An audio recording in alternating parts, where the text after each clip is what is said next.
as you can see, still very much wet here in Townsville this morning. Look, it was blue skies for most of the day yesterday, but we've just copped a drenching overnight and we've been battered really in the last half an hour.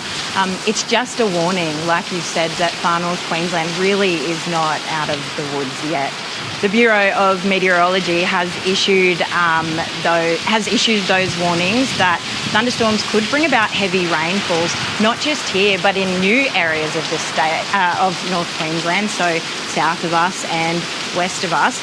That's, of course, as communities that have already been devastated by this weather event push ahead with those clean-up efforts. Look, Ingham remains isolated. Anyone who's been following along with this weather event would have seen those incredible pictures out of Ingham. That town was completely inundated by water. Yesterday, anytime you look to the air, you could see, or rather hear, the rumble of Australian Defence Force helicopters carting, look, entire generators, food, other lifelines to that isolated community. So while we wait for this incredibly stubborn weather system to leave us here in North Queensland, North Queenslanders are doing what they do best, and you hear it every single time one of these weather events roll around. They're getting stuck into those clean-up efforts, but of course, where they can, with this renewed rain. Yeah, I assume things are definitely going to be slowed down by this, at least through this morning while these warnings are in place. What recovery efforts are planned for today?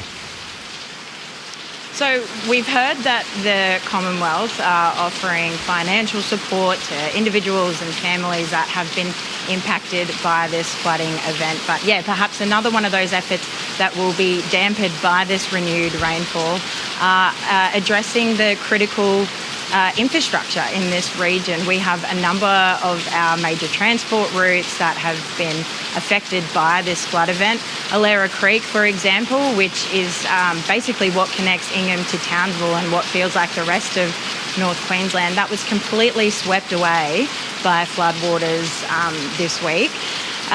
We've got the Australian Defence Force there putting up a temporary bridge. Authorities are addressing a number of those critical transport routes across the region. But in an area that is so often, hammered by these weather events, there's been questions around what infrastructure needs to be repaired and what infrastructure needs to be replaced to make it more durable to these events. So, as we've heard, the Prime Minister, Anthony Albanese, will be in the region today. I'm sure infrastructure will be one of those many topics that are addressed in the mop-up of this ongoing event.